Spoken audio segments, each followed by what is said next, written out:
He then served as an investment research analyst at MBC Financial Service and Fidelity Security Limited, where he conducted in-depth equity and macroeconomic analysis, developed valuation models, and supported buy and sell recommendations. Currently, he is an investment banking analyst at Cardinal Stone Partners, executing capital raising, M&A advisory, and corporate finance mandates across key sectors. Oluwaseun is passionate about leveraging financial insight to drive value creation and economic development in Africa. So don't be surprised if our guests become the Minister of Finance probably in 2027. All right. So welcome this evening our special guest, Oluwaseun Adeniji, who will be taking us on budgeting and project management. You have the floor, sir. You're welcome. Let's give virtual claps for our guest of honor. Hi everyone. Good evening. Please, I need someone to confirm you can hear me. Yes, sir. We can hear you loud and clear. Oh, all right. Please, I'm just a small boy. The size is not really necessary. So I'll be sharing my screen. Please let me know if you can also see my screen.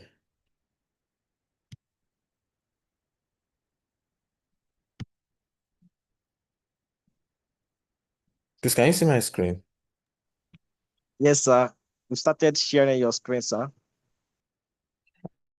So,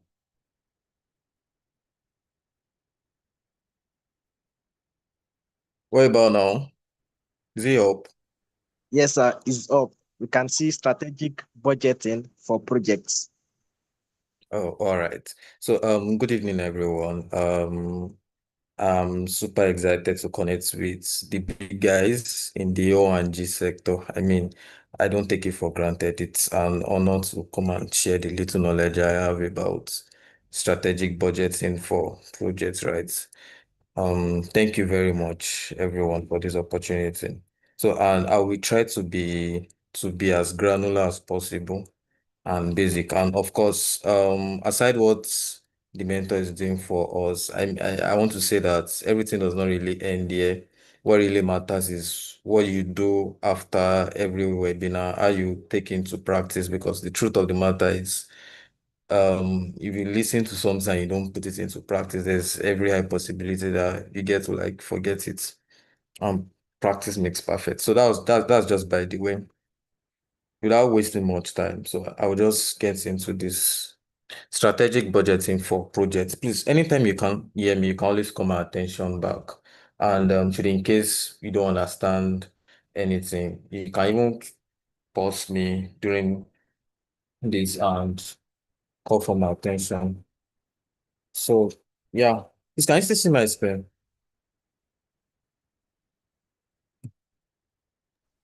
Yes, you can Yes. see your screen. Okay. So I'll just be taking us through the introduction. This is the content I'll be taking us through. And like I said, I want to be granular as possible. I'll be taking us through introduction, the core components of a project, steps in project budgeting, budget management tool and techniques, monitoring and controlling the budgets, challenges in project budgeting.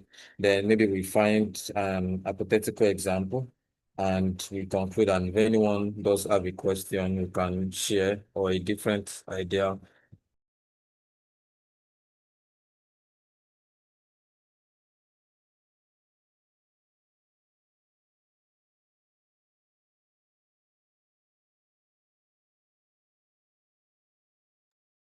All right, so starts with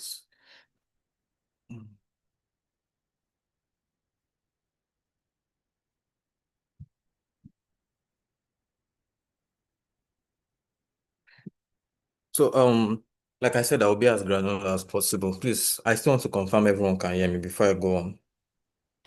Yes, sir. We can hear you. Budgeting is the financial backbone of project management, ensuring resources are aligned with scope and schedule. So what this is trying to say is that if you don't make plans or if you don't know how a particular project is supposed to go, or let me use the word SPV, is supposed to go, there's every high possibility that you spend what you don't plan. If you don't plan how you want to spend, you will spend what you don't plan. So in our industry, budgeting is critical due to high capex. So capex here is capital expenditure and long project life cycles, often running into billions of naira. Budgeting makes you prepared and not shocked when you are doing any kind of projects. Let's say, for example, you want to budget or you want to do a project or an SPV. Sorry, I'm using SPV. It's more of like the finance word I'm used to. Or let me take it to, let's say, an oil well or an oil rig, or you want to, I think I'm still familiar with some O&G terms like OML license. Let's say you want to get an OML license, yeah. And you don't know the process it takes to get that, or you don't have an hypothetical budget that can like help you plan and not be shocked. What you have or what you thought might not be too much, might end up being too much, or what you thought might be too much might end up being less. So budget is very, very important and it's very expedient in every project we want to like carry out. And like I said, yeah, in our industry, budgeting is critical due to high capex, high capital expenditure, and long project life cycle, often running into billions of naira. And budgeting also provides a financial roadmap for accountability. Like that's the basic importance of budgeting. Budgeting helps you to provide a financial roadmap for accountability. It helps you to account for whatever you are using money for and why you are using money for. Then performance tracking, yes, it helps you to track how a project is going, how far you've gone, how well you've gone, and also helps in decision making. Strong budgeting also acts as a risk management tool, helping projects withstand volatility in oil prices and FX rates. So the reason why I chose these two macroeconomic indicators is because these are the major macro indicators that affect Nigeria. That affects Nigeria. We know that in Nigeria, once oil prices go up, all other things are seriously going up. Imagine oil prices is, I think oil prices are around 65 to $70. I mean Brent oil prices now around that range. Not really sure, but I know it's within that range. So let's say Brent price is now around, let's say $90. I know that once petrol is expensive in Nigeria, it literally affects every other goods. So strong budgeting also acts as risk management, so helping projects withstand volatility in oil prices. So when you're budgeting for a project, there's always an allowance for miscellaneous. Should in case what you plan at a particular price is more than the actual price by the time you want to like start a particular project. Miscellaneous allowance for miscellaneous covers for it, right? Or in a process of force majeure. So force majeure are things man cannot control. Yeah. In the process of force majeure, yeah, are things man cannot control. Let's say today the president just wakes up and comes up with a policy that affects or that might directly or indirectly affect your project. Budgeting allows you to like keep allowance for that. So let me try to go back to a bit of mathematics or econometrics. So when you are doing, okay, let me not assume that everyone like knows that. So when in statistics, there's something you call error term or stochastic error. So error term gives you um allowance for error majorly. So for budgets now, budget allows you to cater for every possible shocks. So that's why in budgeting there should be allowance for like miscellaneous costs in case anything comes up and like you're not shocked, or you just have backup plans. So like I said initially, budget is provide financial roadmap for accountability. So okay, core components of a project's budget. Scope definition through WBS. So what WBS is workforce business schedule. Yeah. Workforce business schedule ensures every activity has an associated cost, reducing the chance of overruns. Let me read all of this so that I'll explain one by one too. Then the second one, resource planning covers labor, equipment, and material, major cost drivers in O&G projects. Time-related costs, e.g., prolonged drilling or construction phase, must be integrated to reflect the schedule. Rig provisions and contingency reserves are essential in volatile markets, especially for crude oil and currency fluctuations. Indirect.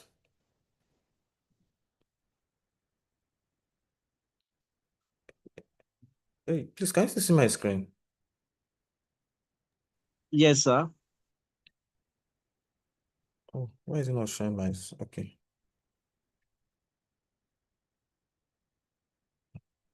I don't know why what I was sharing went away from what I'm saying. You can see my slides. Yes, we can still see the core components Oh, of a project. sorry about that. I'm coming.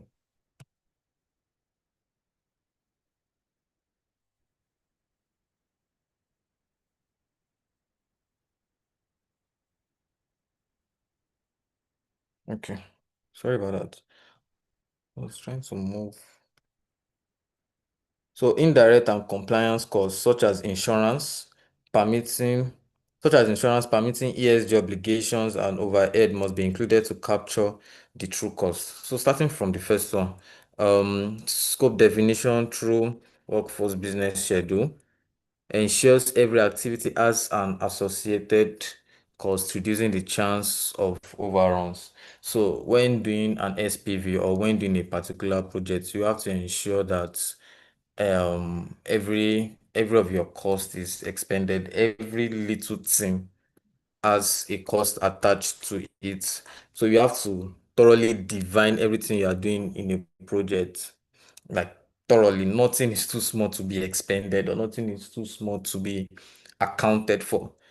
So everything, so that one of the major reasons why budgeting provides accountability, it ensures that you are doing the right thing the right way and you have everything you need for that particular project. Then resource planning covers labor, equipment, and material, which are like the major cost drivers in O&G projects. So budgeting allows you to like plan your resources very well, the labor you will use, the equipment you will use, the material, everything you will need in that particular project. So the summary of all of these core components is more of accountability and ensuring that you are not taken by shock by the time maybe your project is not going according to plan. Then time-related costs, like let's say, yeah, maybe an oil well, or I'm trying to think of any O&G technologies I can just oppose this to. But like time-related costs, prolonged drilling, right? Construction phases. Let's say you plan to like drill a particular place for a period of 3 months, but because you found out that um something just came up with whatever you are digging and it's going to like cost you an extra 2 months. So I think when you're what budgeting helps you to do is that, let's say it takes 2 months to finish a particular phase. Yeah, budgeting allows you to ensure that, okay, let me add an extra 1 month to this phase. That, okay, what's come to worst? I know that this particular phase should not exceed more than 3 months. So, like I've been saying, that budgeting, the main purpose of budgeting is more for financial accountability and ensuring that, okay, this project is well done. Then to the fourth one, risk provisions and contingency reserves are essential in volatile markets, especially for crude oil and currency fluctuation. A situation whereby you already have a project done or you have a budget done and the cost of your material, you already have a fixed price for it. Like I said, let's say the presidency comes up with a new policy that will totally affect your project and the fixed cost you've aligned to some cost of your material is now like double of it. But because you already have a plan for miscellaneous costs in case anything goes wrong or things go higher, budgeting allows you to like have time for that or be able to like mitigate that. Then indirect and compliance costs such as insurance, permitting ESG obligations, and overhead must be included to capture the true cost. Yeah, of course, we know that Nigeria is still a growing economy, right? And most people don't really take insurance so important. And like I said before, in a situation of force majeure, where anything can happen, like things like you don't plan, anything can happen. The building, whatever project you are doing can just decide to like go wrong. That's why insurance are put in place to mitigate any risk. So you have to calculate your cost of insurance in doing any project that you're doing. Then also permitting ESG obligations. I know that Nigeria is not too big on ESG, but I think we are getting better or we are growing in a way. So to the basic steps in project budgeting. And the number one steps I highlighted here was project scope and deliverables. Clearly outline objective and deliverables.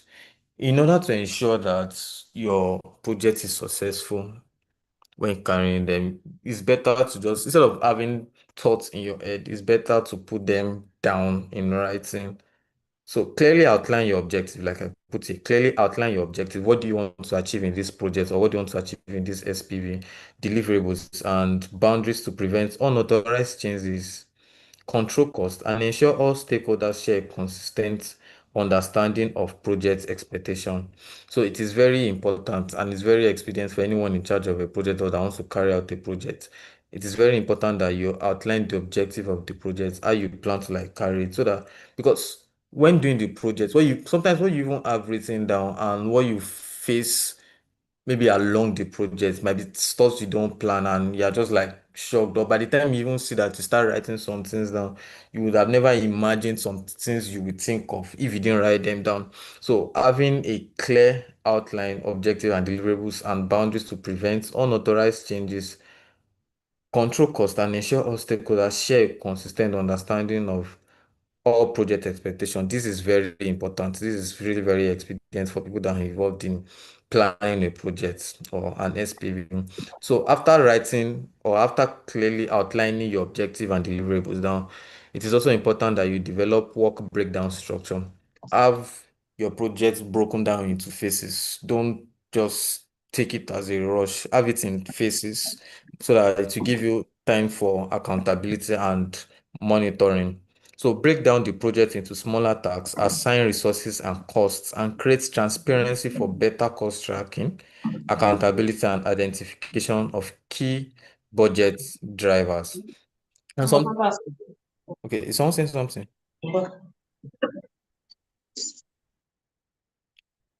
Is someone about to ask something? I think I could hear some background voice.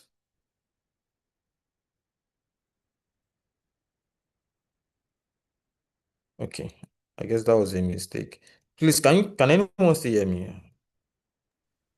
Yes, sir, Yes, we no, can. Oh, okay. I thought someone was about to say something. That's why I stopped. it Okay. was a mistake. Oh, okay. So, like I said, develop work breakdown structure. Break down the project into phases, into smaller tasks. And I mean, so this is more personal to me. I think after every phase you pass in your projects, try to always like reward yourself that, oh, I actually did well after passing this phase. I know, just to encourage yourself or encourage yourself as a team. So it is very important that okay, after outlining how you want to achieve your project or the objective of your project, break down your project into phases, break down your project into smaller tasks, then assign the right resources and cost. And also very important, create transparency for better cost tracking and accountability. Ensure that we know that, okay, in building a house now, you start from the foundation. Let's say foundation is like phase one, then to laying your blocks to phase two, then adding the roof to like phase three, then final finishing like phase four. So all of these phases have costs that will be incurred. And this allows you to like budget for every phase very well. And now you also try to take advantage of cost of materials. Maybe there are some cost of material that has times and season that when you buy a particular product at a particular season, it is cheaper. So that means you have to like build your project in line with that season so that you won't buy some cost of material at an expensive price. So all of this helps you to know the right thing to do at the right time. Then also estimate cost. And in estimating your cost, always give allowance for either one error term or allowance for those have miscellaneous in case that what you budget exceed the actual cost. Then apply estimation techniques, analogous, parametric, or bottom-up to forecast project expenses accurately, balancing detail with practicality for reliable cost planning in complex projects. So it is very important that as someone that is in charge of a project, you should not be too conservative with expenses. Don't be too conservative because I mean you're not buying it from yourself. You're buying it from people that you're buying stores from seller, maybe cost of materials, right? From seller. So you should not be too conservative. You can even give yourself maybe worst case scenario that, oh, I know that this particular product now, let's say for instance, is around 3K, but in my costs, I'm going to put like 4K. I didn't expect it that okay, this particular cost will not go more than 4K. Not that you're not gonna put, oh, since I'm buying a large quantity, they should give me 2.5. Or you're not very, very conservative, but always create scenarios for yourself that oh, for this particular expense, I am budgeting this. So that whichever one I get, I will not be like too shocked and it's still going to be within my budget. That's why budgeting is still very, very important. Then aggregate cost into a baseline budget. Sum all cost estimates into a baseline budget, serving as the official financial benchmark for monitoring, reporting, and identifying cost deviations during execution. So, like I said, how you can break your project into phases or into smaller taxes. And I use the similitude of a building project.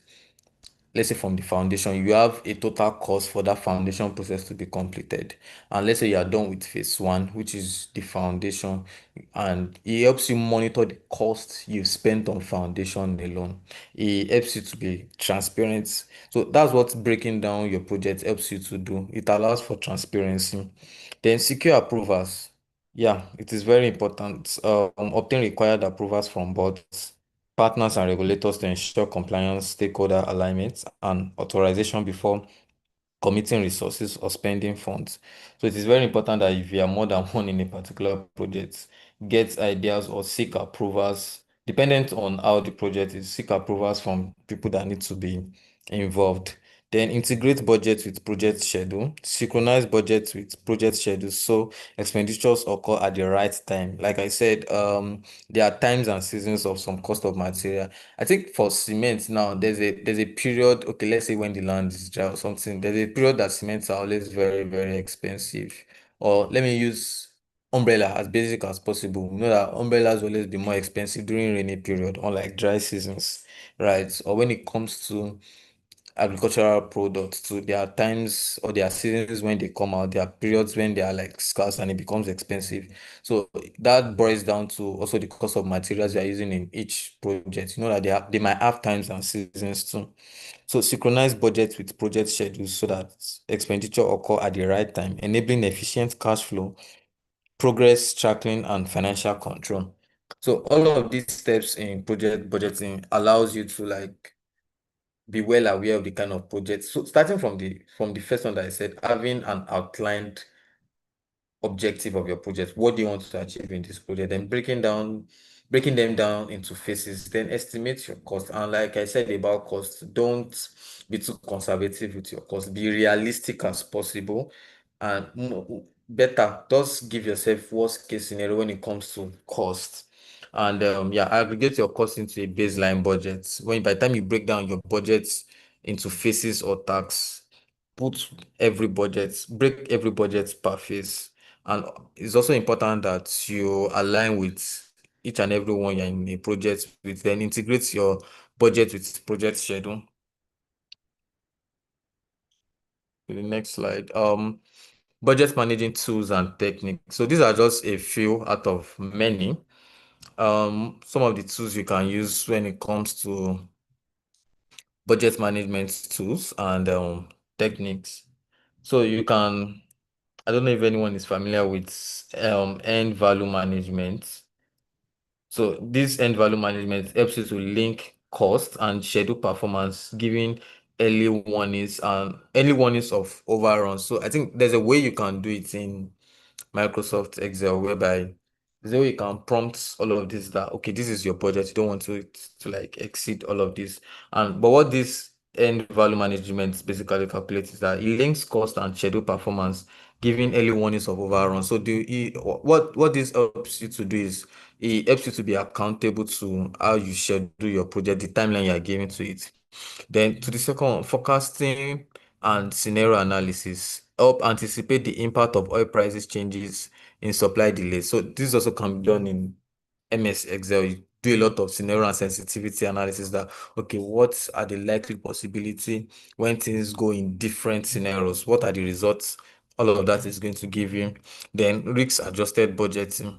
So this embeds uncertainty into planning, making forecasts more realistic. So it is very important that you are realistic with your budgeting, not too conservative, but like you are realistic.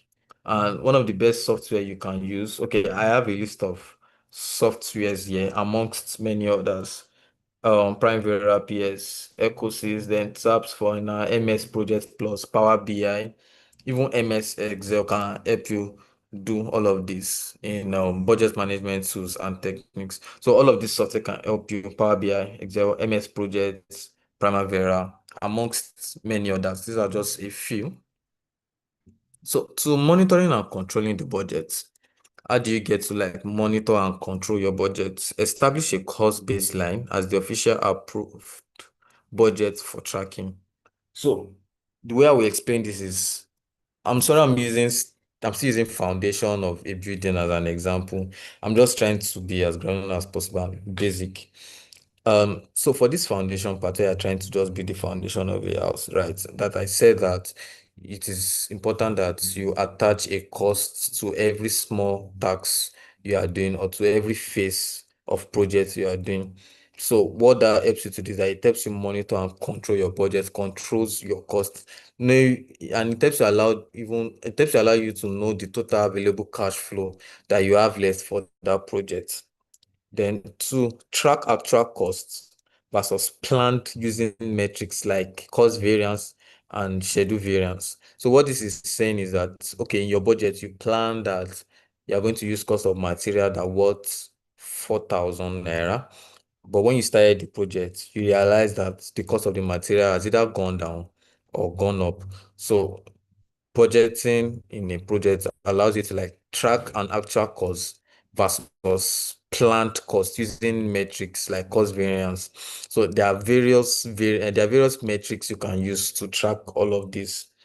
Then apply EVM metrics such as the cost performance index and schedule performance index for integrated tracking. So all of this, the summary of budgeting in project is that it allows for accountability, monitoring, and controlling. So to the fourth one, conduct variance analysis to identify causes of deviations and take corrective action. So the moment you realize that, oh, you're already diverting from the plan you have for your budget, it calls you back to actually that, okay, what has like gone wrong here? What can you do, right, to ensure that you're back on track? Use forecasting tools, EAC, ETC, to predict where the project will end financially. There are a lot of forecasting tools you can use, softwares that you can use that helps you keep track of how you're making progress in every project you are doing or SPV. Implement dashboard for real-time visibility to executives and stakeholders. So what this is basically saying is, this is saying transparency, how you want to interpret how far you've gone in a particular project to other stakeholders that are involved in that project. So yeah, there's no advantage that doesn't come with a disadvantage. Challenges in project budgeting, of course, there are times whereby you'll be faced with some challenges when you are budgeting for a project. And the first one is scope creep occurs when requirements change mid-project without corresponding budget updates. So there are times, so the best example to use is the issue of force majeure I've been using. So force majeure means stuff that man cannot control. That, okay, let's say in a particular project you are doing, flood just comes and wipes it off, that kind of thing. Things you can really not control. So that's one challenges that comes with budgeting. You don't budget for flood. I mean, you don't budget that something bad will happen. You don't budget for war, right? Because you would have never imagined that maybe it will happen. So budgeting doesn't cover stuff like that. Then resource cost escalation, like maybe labor or materials equipment, can quickly erode planned margins. Let's say, for instance, in your budget, you plan that 50 laborers will do a work for you in a particular period of time, but you realize that, oh, the 50 is not even enough, or you are lagging behind time and you need to catch up. You need to employ more laborers, and that was not initially in your budget. And you just have to do that to ensure that you meet up with your timeline. That's another challenge you can face in project budgeting. Then market volatility in crude oil prices. Of course, as much as you've created allowance in your budget for all of this, that you expect some macroeconomic indicators to affect this. There are times that even the allowance for miscellaneous you have, what might happen might even be more than the allowance you have in your budget already, and there's nothing much you can do. Then multi-stakeholder conflicts, especially when it's a JV. JV is like joint ventures, partners, regulators, hosts, communities, often delay approvals and execution. I mean, we are all human. You can have five people in boards of director, and maybe two are agreeing to a particular decision, two are not agreeing, and one is just in the middle and you're just waiting for feedback. All of that can delay a project. Then weak integration between the budget and the schedule can lead to misleading financial performance reporting. Yeah. So the moment your budget is no longer budgeting, there's always an on and off. There's a lot of inconsistency that like mislead financial performance reporting. So I came up with an hypothetical example that I could relate with in the O&G sector. But I think this one is more of like gas. So and this is the case study. An LNG plant expansion faced a 30% cost overrun due to underestimated scope. So like I've been saying since, just try to ensure that in when calculating or when expending every cost in a project, don't be too conservative. Always have the worst case scenario in your mind and let your project be as realistic as possible. So yeah, an LNG plant expansion is faced with a 30% cost overrun due to underestimated scope, FX swings, and community unrest. So what is the impact of this on your project? You know that you have higher financing costs, delayed production, reputational damage. I mean, 30% is a lot. 30% is imagine having an expense or a cost of 1 million, but you realize that you have to spend 30% extra, like, and that's like 1.3 million that you didn't really plan before. So the impact of all of this is that you get to face higher financing costs, delayed production, and that's even dependent on the kind of cash flow you're operating with or the kind of money that is even made available on ground. Then if you're not careful, if it's so bad, so it can lead to reputational damage. Then imagine crude oil prices fall by 25% mid-project. I mean, why financing costs rise? Is that even really possible? Imagine crude oil prices fall by 25% mid-project, why financing costs rise. As a project manager, decide which CapEx items can be delayed. I mean, this would have affected how you plan to expend all of these costs. Now you now start thinking of which one is important first, or which one is urgent and important, which one is important but not urgent yet. So you're thinking of which CapEx item can be delayed, scaled down, or renegotiated. Is someone saying something? Oh, okay. How do you reallocate contingency reserves without jeopardizing safety or compliance? Should the project be rebased rebaselined with a new schedule and cost forecast or continue with adjustments?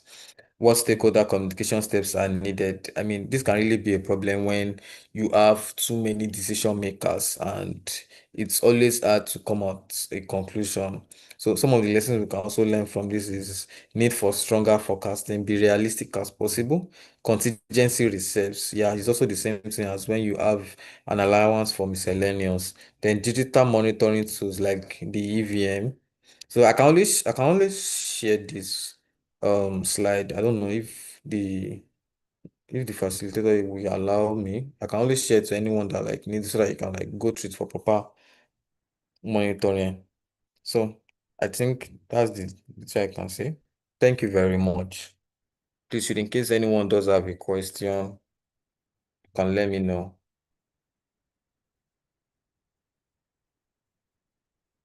Hi everyone, please can you hear me?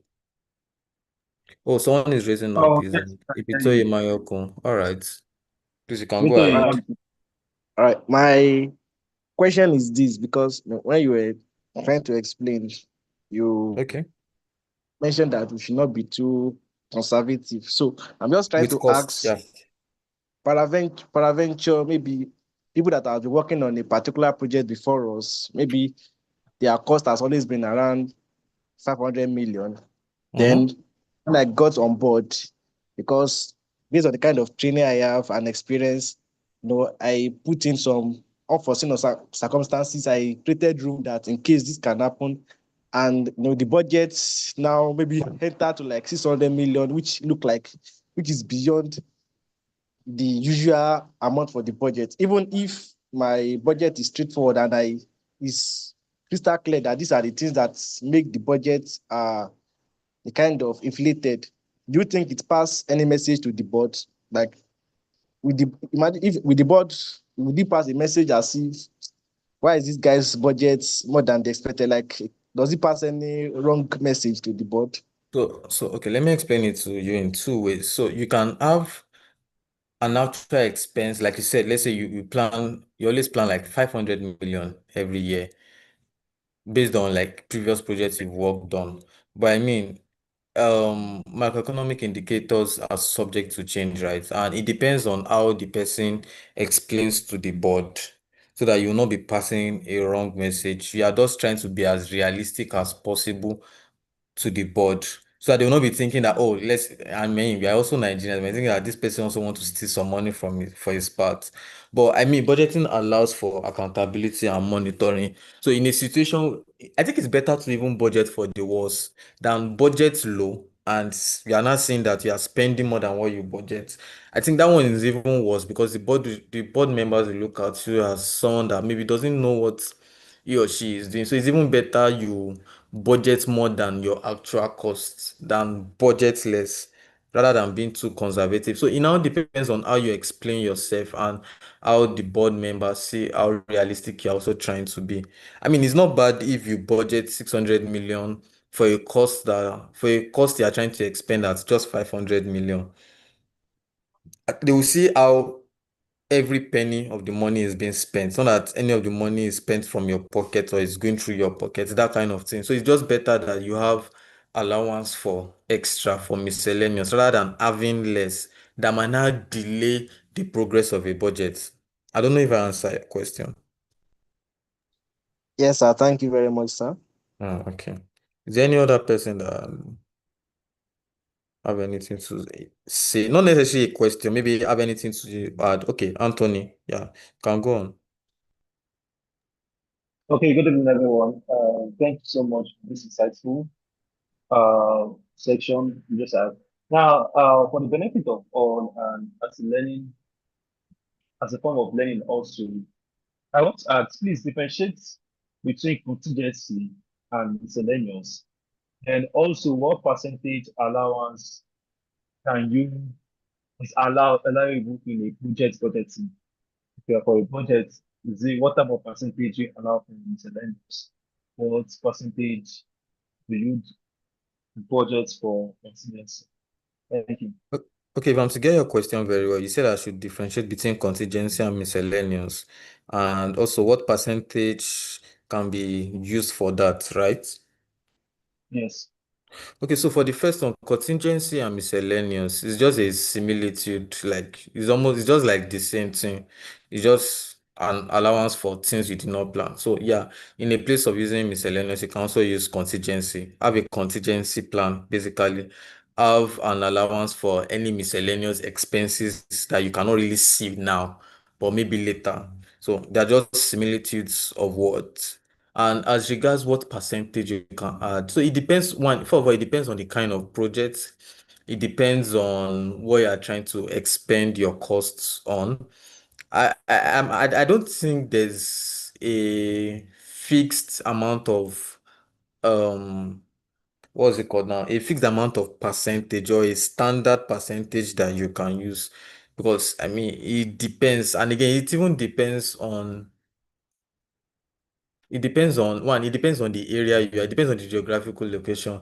The amount you buy petrol in Lagos is not the amount you buy petrol in, or maybe in the north or so. So there's no standard allowance you can give when it comes to like contingency plan.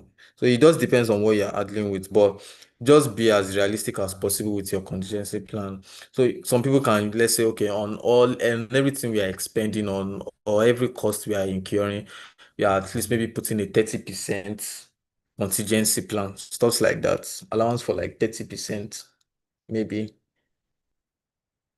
So I don't know if that also answers your question. Okay, yes, thank you so much. So it's now based on whatever the board approved to be the contingency allowance, right? Can you hear me? Sorry, I didn't hear you.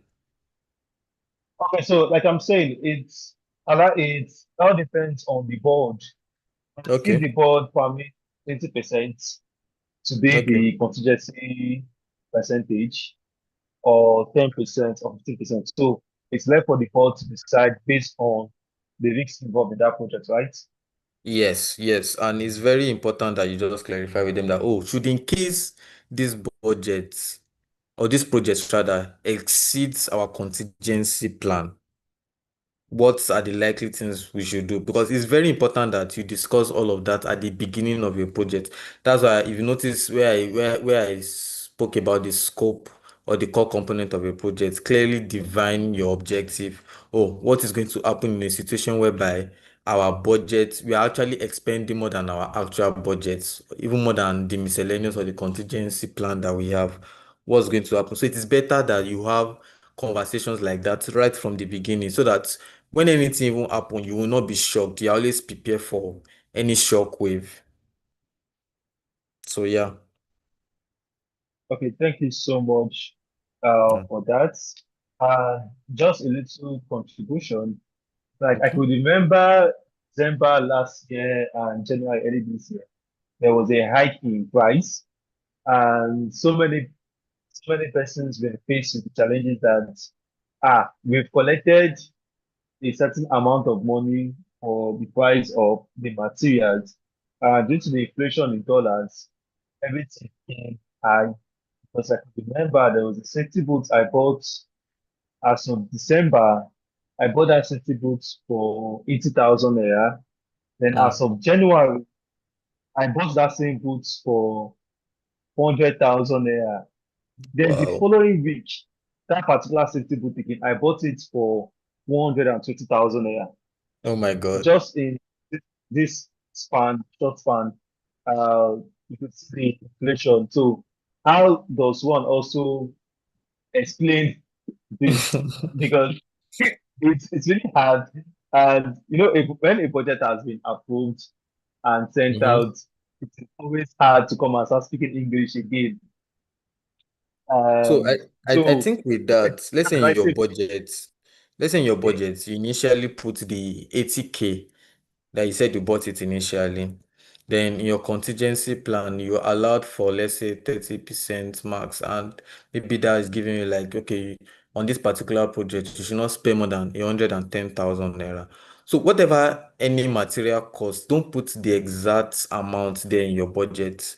Let's say you even put the 110,000. Then when you now bought it the third time, it's like 120K. Ah, I mean, that's like force majeure. You didn't have anything to do with that. It was not with that. That's not within your control, right?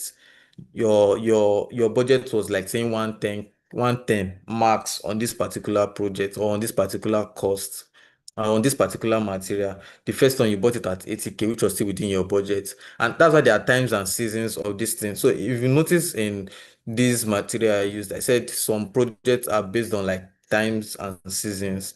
There are materials that are based on times and seasons. That if you don't buy it at a particular time, if you wait an extra day, don't be shocked when the price goes up, something like that. But let's say you didn't even, something just came up that you could not even like control, and you bought some material around 80K, and you maybe your max was 110, then you still needed to like buy more, but the price is now saying 120K. My boss, there's nothing you can do. Like, you just have to. So what some people do to ensure that okay, they even keep up with timing and cost expenses is that if you don't buy material at the right time, sometimes what some people put in contracts when employing some people to carry out some projects for them is that if they don't buy material at the right time, whatever extra cost that is there will be incurred on the person's personal expenses. So that kind of gives you more accountability or maybe taking the project serious and like you buy things at the right time, that kind of thing. So yeah, does that clarify Okay, thank that? you. Yes, yes, this actually Okay. did just please, would anyone have any question? Guest speaker will soon leave us at any moment in time. So please, if you have any question, you can as well make good use of this opportunity now. Okay, someone still Okay. has a question. Ibitoye Mayoko. All right. All right.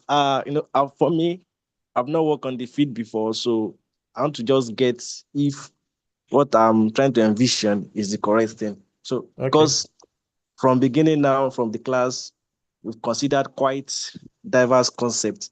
So my question now is, as a project manager or as a project engineer, like as an individual person, so Okay. is it my work to define scope?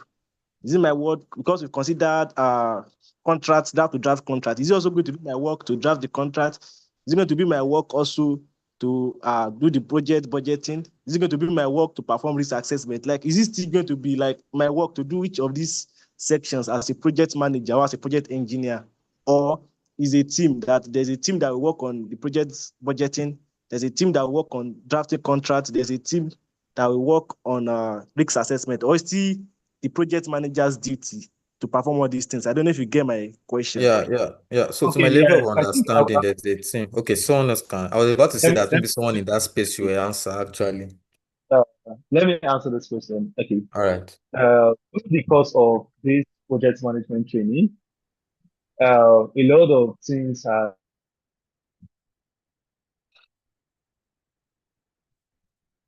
Sorry, I'm not sure I can hear anyone again.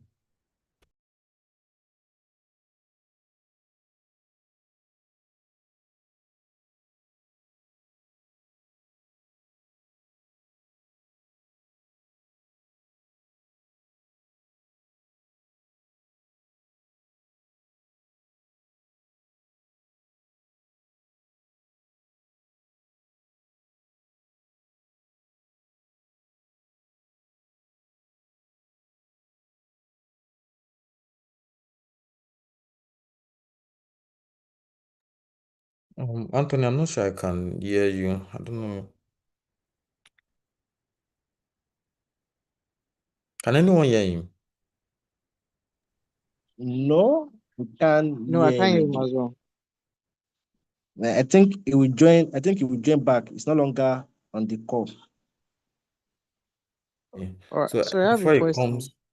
before it comes back up, sorry, before it comes back up. So I think what he's trying to explain is there's usually a team, not one person will single-handedly like want to carry all of this out. There's always a team for that. Especially for each phases. Like I was saying the other time, for each project phase, there's always someone in charge. One person cannot do all of this. There's always a team.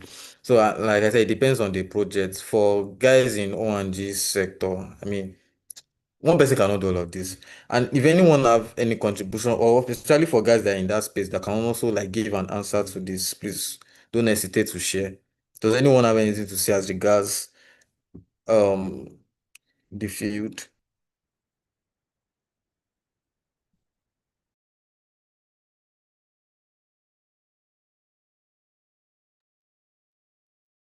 Please, can everyone hear me? I want to be sure I'm not just talking to myself. We can hear you, Yes, sir. yes, yes. I Oh, can hear okay. you, sir. Does anyone have anything to say as regards this team and all in that for guys in that space?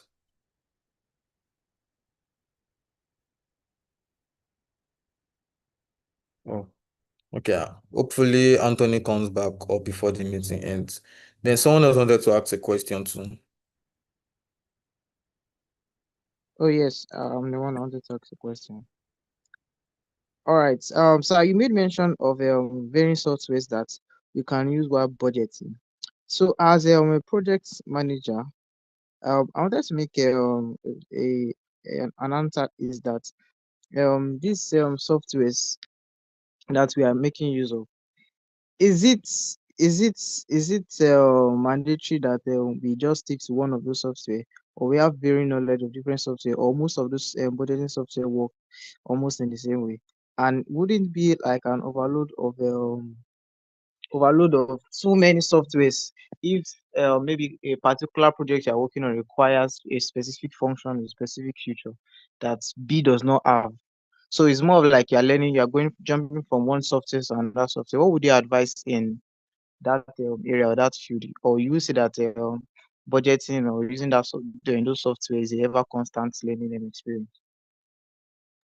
Okay, all right. So, just like I said in the slide, I was speaking to various software, right? Each software has their own function. Of course, there's a similitude within these many software, dependent on how you like understand them well.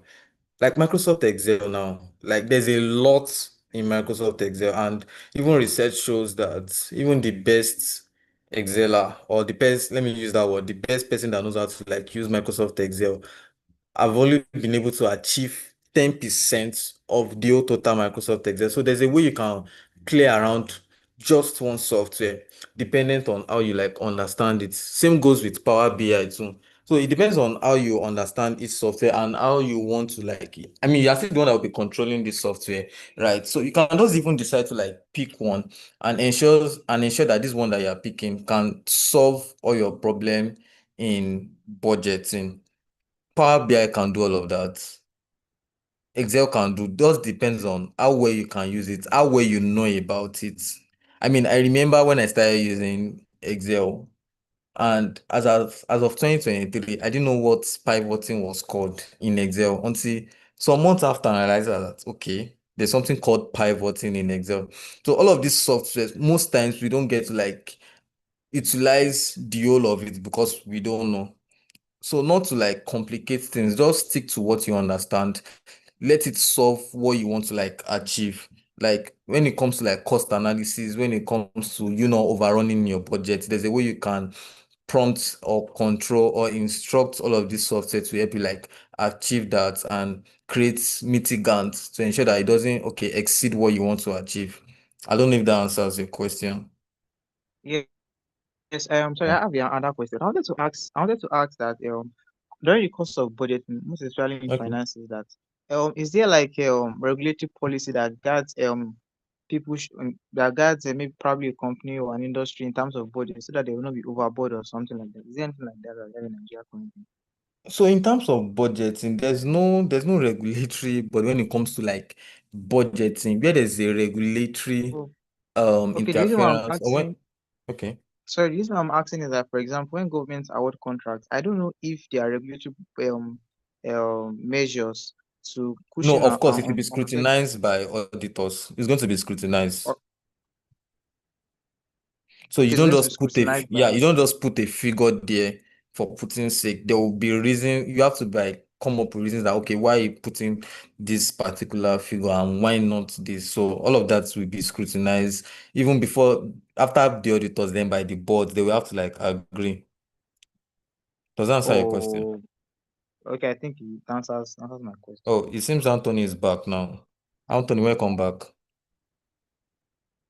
Okay, thank you so much. Sorry, I got kicked out by the network. Uh, just like I was talking to Ibitoye, and I was saying, now, as a project engineer, it is you have a role. You need to understand all these concepts. But now it has to do based on the organizational structure you find yourself in. Some organization, you as the project manager deals with most of this planning. You deal with budgeting, you have to create a budget for it. It has to go, the budgeting has to go to a trained finance person. But in an organization whereby there is not a finance person, it is the work of the project engineer to prepare it or the project manager to prepare it.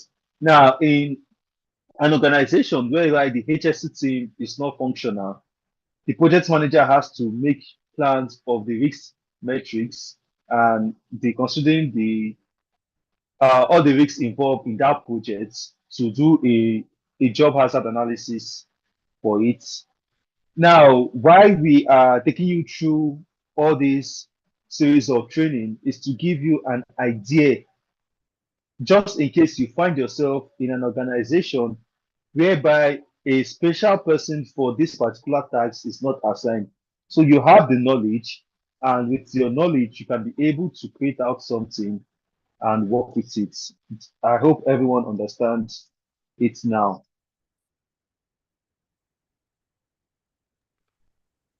Ibitoye, does that answer your question correctly? Yes, sir. Thank you very much, Mr. Anthony. Oh, okay. Is there any other question? Yes, sir. One more last question, My sir. God. Oh, sorry, sir. I wanted to add something that in all of this, I'm trying to see because in as we engage live civilization daily, we also have to be very interested in the future of what we are doing. I wanted to ask that what is the role of artificial intelligence in enable us to make our financial planning, our financial budgeting very seamless and easy to access? Okay, so one of the advantage of artificial intelligence is that you can use AI to help you come up with a realistic forecast in the sense that, okay, of course, I know that I made mention of force majeure, things you cannot control that or you don't have control over, right? Like I was using examples of why you cannot budget war or you cannot budget flood in your projects, right? But at the same time, what AI helps you to do is AI helps you to like deduce from historical trends on anything and like helps you to like forecast, gives you ideas on what it's likely see to come up in years to come, or maybe when or maybe helps you with like what are the likely policy to like come up in few years. Let's say in the next 2 years is election. How does the impact of election affect your projects? Because I mean that's also very important. A new change in governments can really change a lot of things. So AI keeps all of that in its database and it comes up with an objective conclusion for you that okay, these are the likely things that can happen in the future when you're in the process of achieving your project. So AI is very of course AI cannot replace human being because it's still human being that we control the AI, right? But AI can help you with basically forecasting. Yeah, forecasting. All right, sir. Thank you very much, sir. That was very Mm. explanatory. Please, any other person? Okay, I think at this point, I would officially want to thank Mr. Oluwaseun for your time and the efforts you put into creating this wonderful slide for us, your efforts in researching and breaking it You can do down well to share to it our to anyone knowledge. or anyone that wants to like get it. Okay, thank you so much for this time. Okay, due to your tight schedule, you can exit the meeting, and if anyone has any question, you can quickly ask. Then I would take up from here before we end the meeting. So I want to say thank you on behalf of Lecture Hub and Project Management team. We say a big thank you so much. All right. Thank you, everyone. Wishing us the best. Cheers. Thank you, sir. Okay, before we can end this meeting, in the next 5 minutes, anyone that has any question that we can fit to ask a question before we end the section. Then if there is none, then we can proceed to end the section. On anything, whether today's topic or one of the topic before now, you could just ask.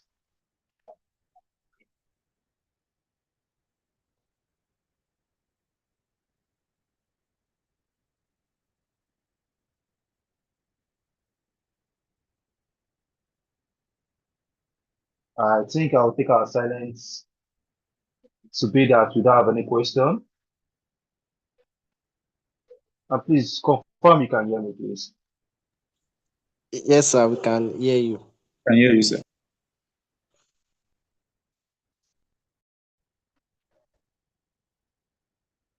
Okay, so we can call today's session to an end, right? Yeah, can we Okay, talk about okay. our stone projects? Come again. I didn't get what you said. I'm trying to like talk to others that can we talk about our capstone projects? Then you guys can end the live. You can end the live feed. Eventually, you can end the live feed. All Then right, all right. while you guys can still stay on the call and have a discussion on how you proceed for your capstone projects.